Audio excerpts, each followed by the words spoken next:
Sid Meier's Civilization VI is a strategy game that follows you as you attempt to build a civilization that can stand the test of time, literally from the Stone Age all the way up to the Information Age, with a soundtrack as big and ambitious as the empires that you command. This technological evolution from the dawn of civilization to being able to post music theory videos on the internet is a major focus of the soundtrack, which manages to reflect this evolution in the way the music changes over the course of a single playthrough. Basically, each civilization in the game has its own theme, with most using real folk songs belonging to each civilization's real-life counterparts. These folk melodies, which add a sense of authenticity to the soundtrack, are arranged differently depending on which technological era the civilization is in, so the music evolves in size, scope, and complexity as each nation evolves the same way. What's interesting as a composer or arranger or just general music nerd is that these arrangements all follow a very similar formula.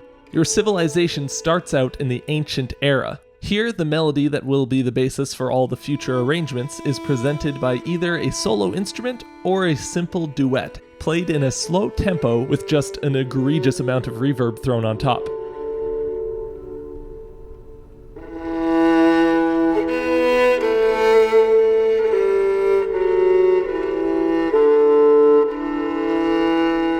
As your civilization progresses to the medieval era, the theme is arranged for a small ensemble, usually including some sort of harmonic instrument or instruments and light percussion to accompany the melody and fill out the piece.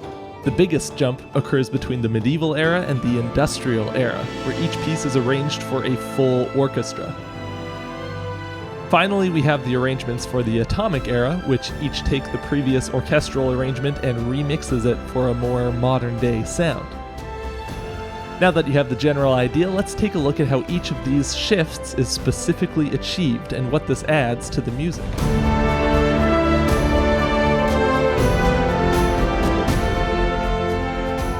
India's theme is adapted from a traditional Indian bhajan, or spiritual song, named Vaishnava Jana To, that dates back to the 15th century. Starting out in the ancient era, the music consists of this melody being played solo on a bansuri, or an Indian side-blown wooden flute.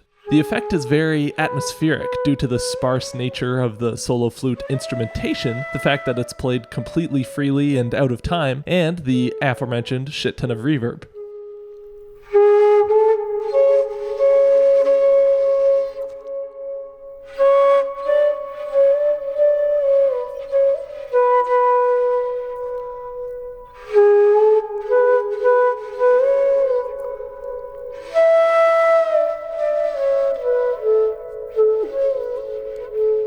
This kind of arrangement gives the performer, in this case Deepak Ram, as much room as he wants to interpret the melody and put his own inflections and embellishments on it. When you're working with professional musicians, giving them as much freedom to make their own musical decisions as possible can be the best arranging decision you can make. Now, this is already a beautiful piece of music, and it definitely evokes a kind of lonely and atmospheric feel. But when your civilization reaches the medieval era, the music gains a little bit more energy. The medieval era arrangement of India's theme keeps the bansuri melody as the focal point of the music, but adds a small ensemble around the soloist and picks up the tempo considerably to breathe some life into the tune.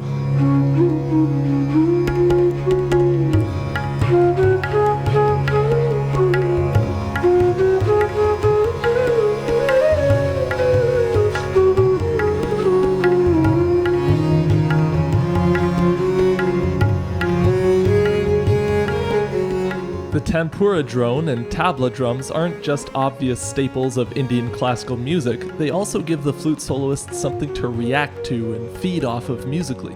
He's not on his own anymore, even trading off the melody at one point with this octave string part, aptly reflecting the growth of a small colony or tribe into a larger society with more moving parts. Brazil's theme is based on a choro tune named Brejero, written by Brazilian composer Ernesto Nazareth in the late 19th century, and it will get stuck in your head forever if you listen to it even one time, so you've been warned.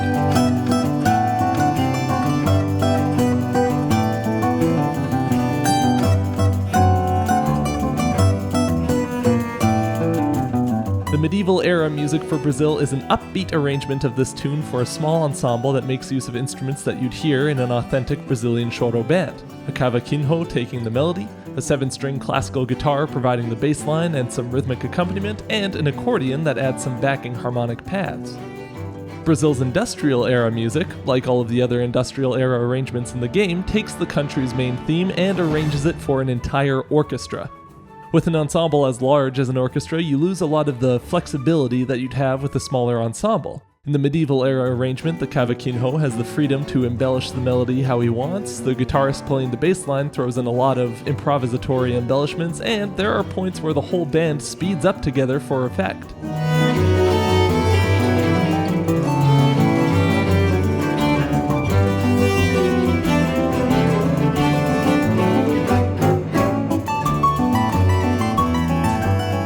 Not that it's completely impossible for an orchestra to do these things, but the performers in an orchestra generally just have a lot less flexibility in what they play and how they play it. For instance, the bass line in the industrial era arrangement is a repetition of this 2-bar vamp.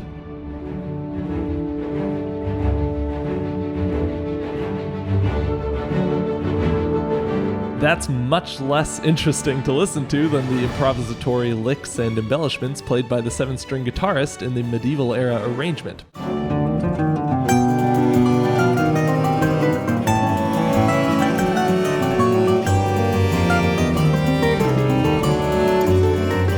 But since this bass line has to be played by several musicians at once, there's really no room for improvisation here. The trade-off with having so many musicians at your disposal is that you can do a lot more with them and explore a much wider array of colors. Notice how the melody here starts with the strings, adds in the trumpets, and then builds with this quick arpeggiated background figure in the wind section, all in the span of just 16 bars.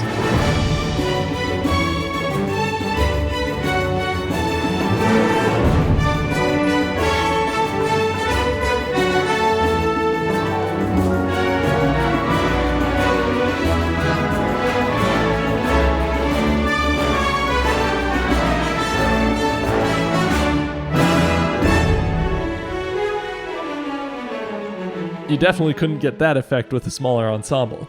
I think that moving to a full orchestra arrangement for all of the industrial era themes was such a cool idea, really reflecting the growing scope and intricacy of your society.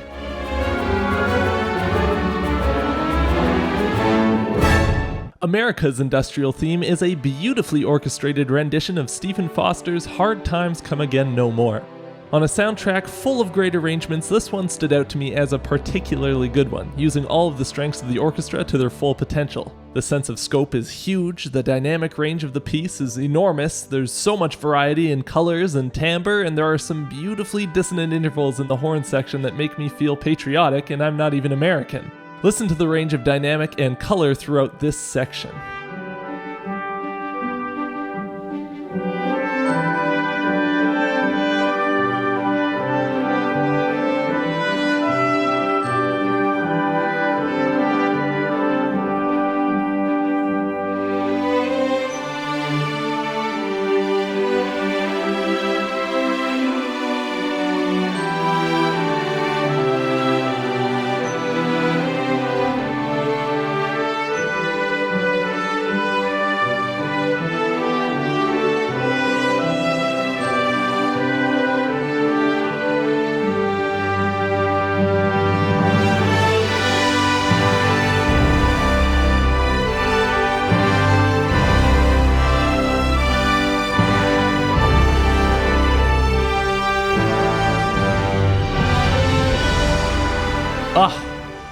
Beautiful.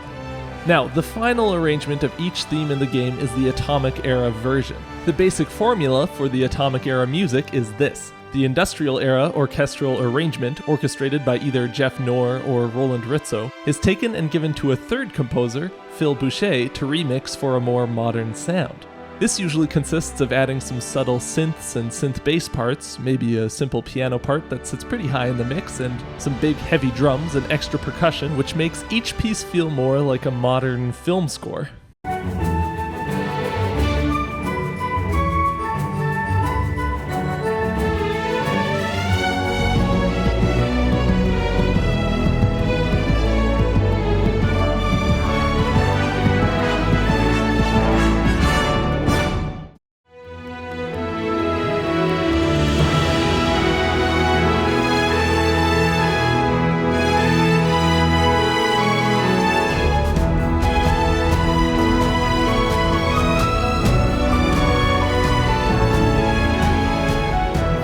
America's Atomic Era remix goes one step farther and turns the industrial era orchestral score into a modern-day American pop song. Even from the very first bar, this low whole note piano bass line and the pop clave rhythm in the bass drum immediately evoke a modern pop sound, which contrasts the horn section introduction in a very weird and kind of funny way.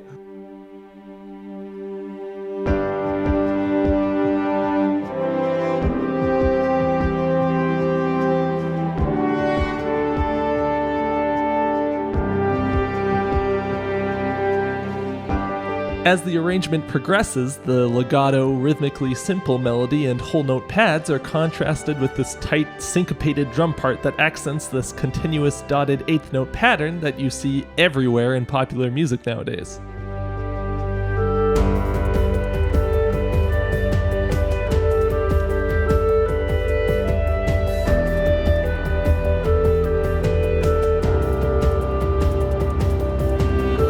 Where this arrangement gets really kind of hilarious to me, and I honestly mean that with zero disrespect, is when the melody is reharmonized with this 1-5-6-4 progression that you just find everywhere in pop music.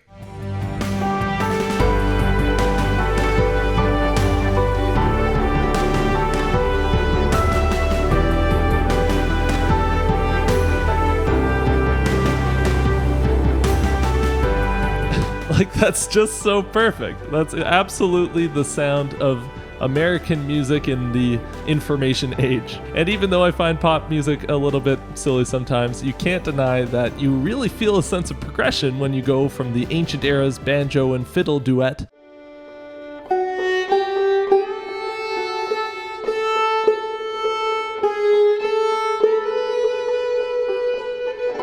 up to this.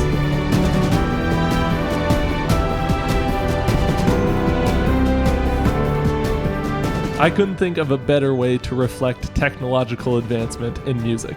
Speaking of technological advancements, you may have heard that you can now chat online with strangers from the comfort and safety of your own home.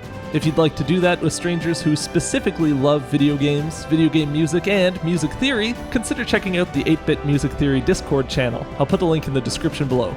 Big thanks to patron Joseph R. Davis for the suggestion, and if you'd like to join the ranks of this undoubtedly handsome individual as a patron and help support the channel, feel free to check out my Patreon page here. You can also find me on Twitter at 8-Bit Music Theory if that's something that you'd like to do. Thanks so much for watching, and I'll see you all next time.